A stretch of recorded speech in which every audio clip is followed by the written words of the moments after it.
तो कल कहानी कथी बता, कल हुआ था चैप्टर के बारे में ना, कितना चैप्टर लिखा दिया 100 नंबर का मैथ का चैप्टर। एक साइंटिस्ट के बारे में बताए हुए थे, आर्किमिडीज के बारे में, जो कि मैथ का खोज करता है तो बहुत लोग, लेकिन इनको चुन के बना दिया गया है कि आप ही रहिए। इनका जन्म स्थान भी कल बता दिए थे कि 289 में, मरण स्थान बताए थे कि मन कब हुआ था 212 में, और कहाँ के थे, सिसिली इटली, राजधानी कहाँ रोम, ये बताइए जी। अब देखो यहाँ पर ये कार्ल फ्रेडरिक के बारे में। फ्रेडरिक कौन है? ये भी इनको बोलता है मैथ के राजकुमार, ठीक है। हाँ, ये राजकुमार है, वो फादर है, उनके नीचे के ये राजकुमार है, ठीक है ना। जैसे मुखिया जी के नीचे कौन रहता है? सरपंच साहब, उनके नीचे के वार्ड साहब, ठीक है ना। इसलिए उनके नीचे के ये राजकुमार जी हैं। ये अकेले नहीं है, इनके साथ एक न्यूटन भी मिला हुआ है, ठीक है ना। यहाँ देखो, प्रिंस ऑफ मैथमेटिक्स, देखो यहाँ पे गणित की राजकुमार। प्रिंसेस नहीं होती है, कमला बताए थे कि पिता होता है, माता नहीं होता है कभी किताब का। वही ना आर्किमिडीज राजा, उसके सब उनका पीछे का है लो।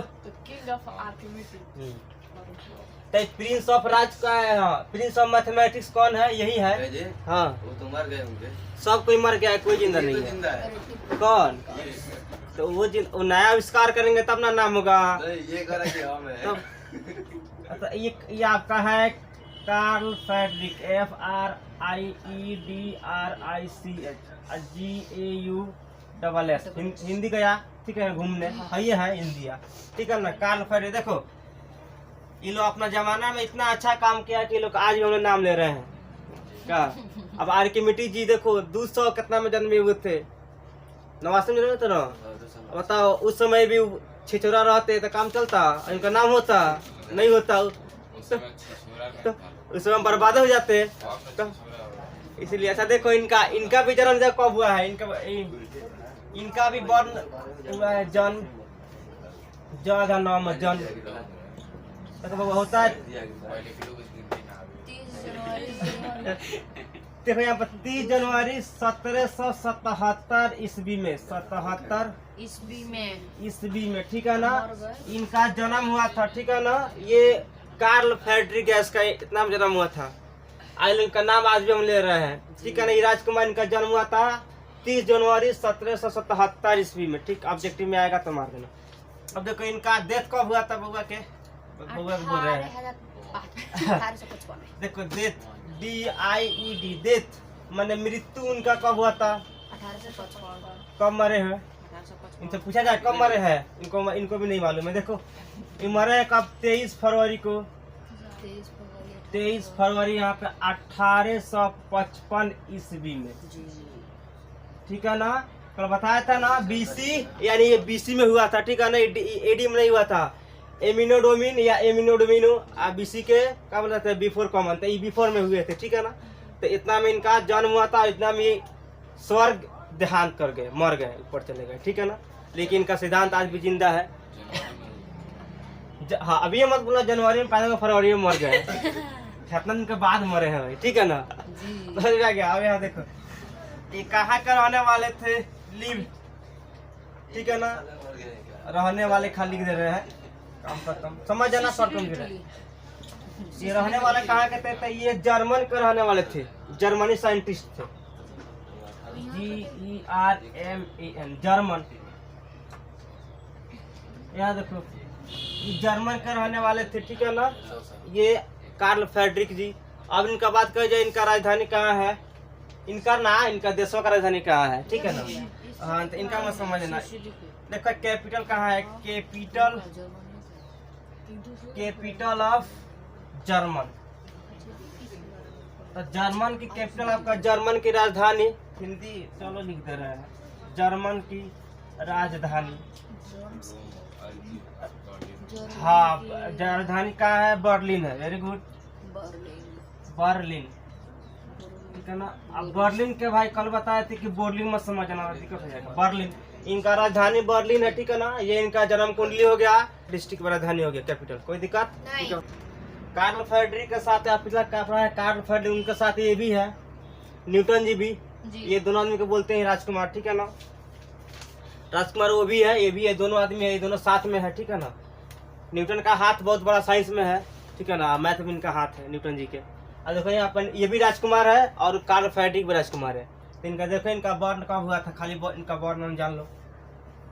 तो इनका बर्न का बात किया जाए, इनका जन्म कब हुआ था, तो इनका जन्म हुआ था आपका 4 जनवरी, ठीक है ना। और यहाँ पे 1643 ईस्वी में, ठीक है ना। न्यूटन जी का जन्म हुआ था 4 जनवरी 1643 ईस्वी में इनका जन्म हुआ था। चलो यहाँ देखो, ये 2 नंबर देखो, पिछला में नंबर का बढ़ा गया है, बोलेगा सर को नंबर नहीं आता है पढ़ाने, फंस जाएगा प्रॉब्लम। देखो यहाँ कोई बात नहीं। चलो यहाँ इसका बार देखो, इनका मृत्यु कब हुआ है भैया साहब, इनका मृत्यु कब हुआ है, इधर ध्यान दो, अरे इधर दो, इधर दो। इनका मृत्यु कौन बताएगा, कौन बताएगा। मृत्यु 31 मार्च के हुआ था, 31 मार्च का हजार कितना में हुआ था, 1727 ईस्वी में हुआ था, ठीक है ना। इनका मृत्यु कब हुआ था, 31 मार्च 1727 में। पैदाइशी कब हुआ था इनका भैया का, 4 जनवरी 1647 में, ठीक। अब देखो ये कहाँ के रहने वाले थे, लिव कहाँ के रहने वाले थे, ये ब्रिटिश के, ये ब्रिटिश के रहने वाले थे, ठीक है ना। ये ब्रिटिश थोड़ा नया लग रहा है, इसको लिख देते हैं हिंदी, ब्रिटिश होता है ब्रिटिश। ये ब्रिटिश के रहने वाले थे, ठीक है ना। ब्रिटिश कैपिटल कहाँ है, द कैपिटल ऑफ ब्रिटिश ये लंदन, लंदन। देखो यहाँ पर capital of British, BRITIS, British. इसका हिंदी होगा कि ब्रिटिश की राजधानी कहाँ है, पीछे पढ़ा दिया है, बार बार ना लिखेंगे अच्छा नहीं लगता है। लंदन, LONDON, लंदन इनका राजधानी है, लंदन। कोई अब इसके बाद पढ़ना है आर्यभट्ट के बारे में, जो कि आर्यभट्ट पाटलिपुत्र में जन्म लिए थे, जो कि पटना के पास है। अरे 4 नंबर है भैया, 4 नंबर है, 4 नंबर है ना, होगा 4 नंबर, 4 नंबर है। अच्छा 4 है तो 4 खाएगा। आर्यभट्ट की कहानी, ठीक है ना, बिहार में जन्म हुआ था, इसको उतार बता रहे हैं आर्यभट्ट वाला कहानी। आर्यभट्ट की कहानी, ये आर्यभट्ट है ना, ये आर्यभट्ट के का ये खोज किए हैं कौन सी के, जीरो के, ये जीरो खोज किए, ठीक है ना। इसलिए हम नंबर को बोलते हैं 1 2 3 को हिंदू अरबिक नंबर, यानी अरब से हिंदुस्तान में लोग के नंबर तक खोज दिया 1 2 3 4, इसे 1 2 3 4। लेकिन जीरो के बिना ये सब अधूरा था, ये लोग का श्रृंगार अधूरा था जीरो के बिना, ठीक है ना।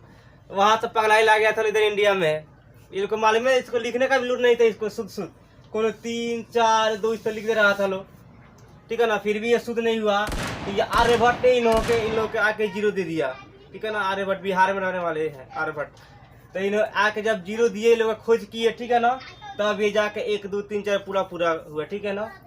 अब देखो यहाँ पर इसका आविष्कारता ये नहीं है, आविष्कार ये नहीं किए हैं, आविष्कार में खोज में अंतर है।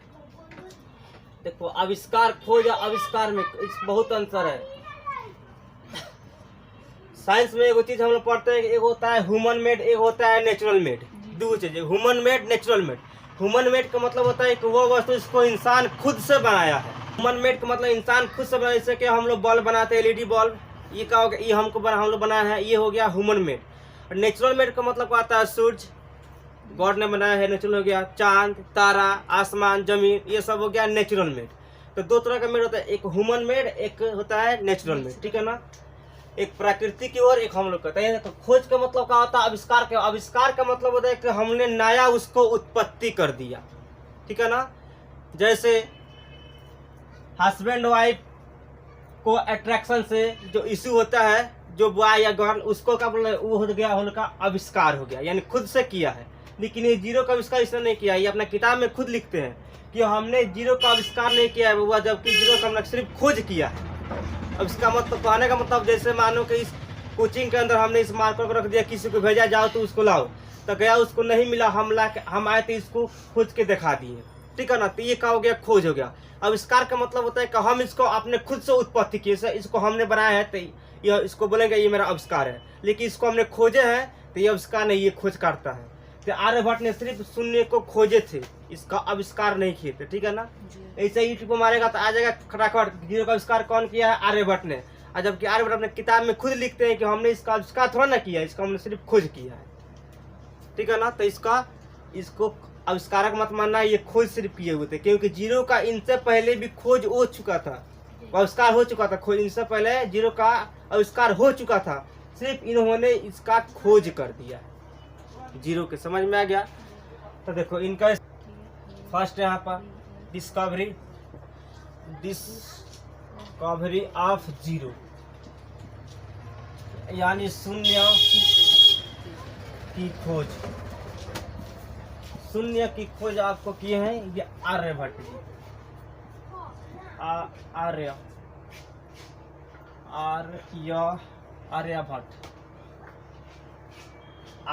या आर्यभट्ट कुछ इसका एक और लिखाता है आर्यभट्ट के आर्यभट्ट, ये भी लिखो, लेकिन हिसाबन हई सही है आर्यभट्ट, ठीक है ना।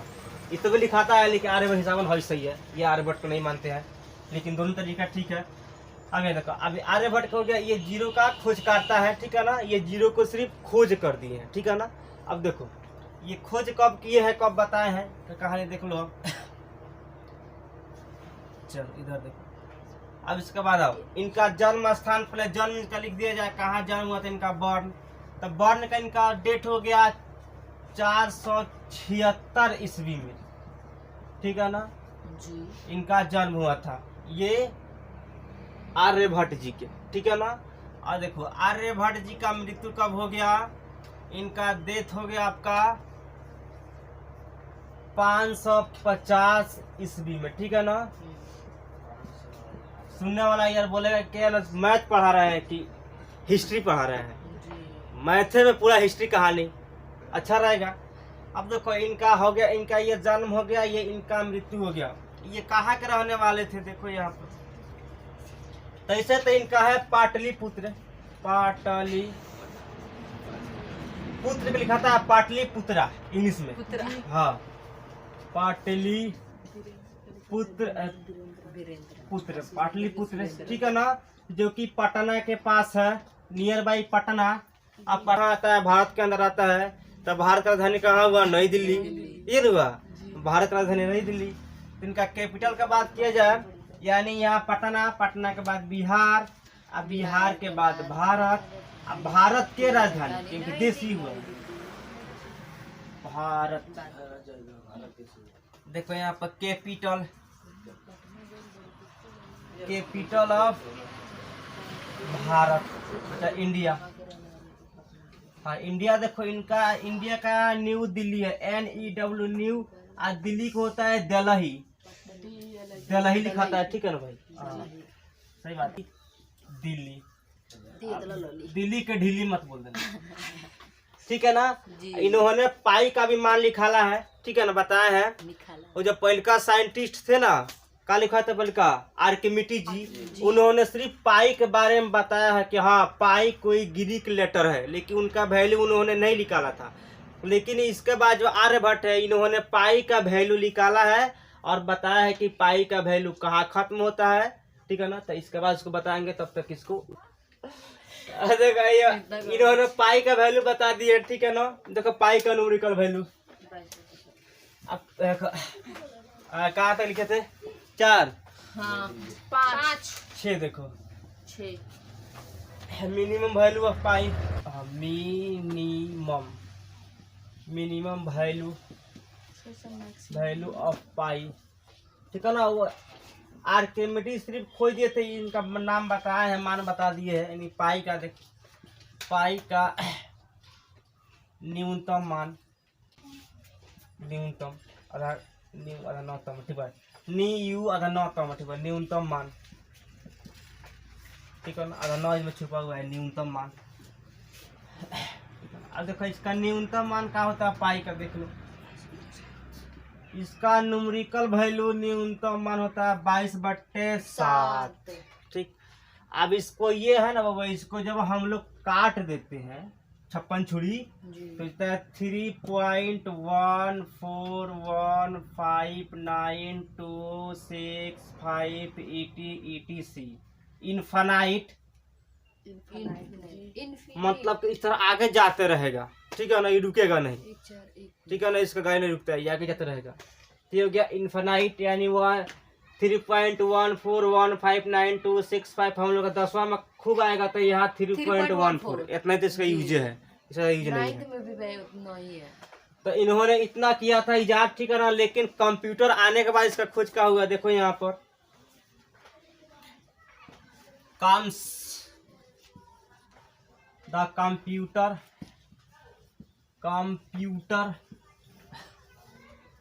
Value of pi. कंप्यूटर आने के बाद हमारा कंप्यूटर आने के बाद पाई का मान लेकिन एक बात और भी यहाँ जान लो, देखो इन्होंने थे तो मतलब कि पाई का न्यूमेरिकल वैल्यू इतना होता है, लगभग इतना जाते जाएगा। ठीक है ना, लेकिन इन्होंने क्या किया, अपना दिमाग लगाया, आप बोल दिया इन्होंने, मैंने ये आर्यभट्ट ने बोले हुए थे कि 3 पॉइंट जो होता है 3.14 जो यहाँ 5 है ना, ये 6, यानी इन्होंने बोल दिया कि यहाँ तक ये शुद्ध है। ठीक है ना, यानी पाई का वैल्यू जो यहाँ तक शुद्ध है। ठीक है ना, लेकिन ये भी है, लेकिन यहाँ पे ये शुद्ध बोले थे कि यहाँ तक शुद्ध है। लेकिन जब कंप्यूटर का इजाद हुआ, जब इनका खोज कंप्यूटर जब हो गया, तब क्या होगा, तो इनका खोज होने के बाद हो गया ये पाई का वैल्यू बिलियन तक की खोज कर दिए। ठीक है ना, मिलियन, बिलियन, ट्रिलियन तक इनका खोज हो गया। ठीक है ना, तो 1.4 ट्रिलियन, TRILLI ट्रिलियन। ठीक है ना, हिंदी में जाएगा आपका ट्रिलियन। तो 1.4 ट्रिलियन तक इसका खोज हो गया कंप्यूटर को आने के बाद, पाई का वैल्यू। चलो यहाँ ध्यान दो, अब एक और बात जानकारी वाला ये जो यहाँ पे है, ये खोज किए थे शून्य का। अब शून्य ये भी नंबर में भी जान लो, शून्य क्या है। ठीक है ना, तो 0 इज अ रैशनल नंबर। ठीक है ना, रैशनल नंबर, NUMBER। कहने का मतलब जो शून्य है, शून्य एक कौन संख्या है, परिमेय संख्या है, परिमेय संख्या है। अब यहाँ देखो, अब कोई पूछेगा परिमेय संख्या है किस तरह, इसका डिफाइन करो, तो 0 के नीचे 1 लिख सकता है लो, 0 के नीचे 2 लिख सकता है लो, 0 के नीचे 3 लिख सकता है लो, इसीलिए ये क्या है, परिमेय संख्या है ना भाई। 9th क्लास के फर्स्ट चैप्टर के फर्स्ट क्वेश्चन में लिखा है, बताइए कि 0 कौन सी संख्या है, या परिमेय के परिमेय कारण भी बताइए उसका, 9th में है। चलो यहाँ ध्यान दो, अब यहाँ देखो 9 नंबर। अब देखो, अब यहाँ एक और चीज का चर्चा हुआ था, पाई का। अब पाई भी जान लो कौन है, कि रेशनल है कि इरेशनल है। तो पाई का है, इरेशनल है ना। तो लिखना pi is an irrational, IRRATIONAL, irrational number. मतलब यहाँ पे हो जाएगा पाई एक अपरिमेय संख्या है।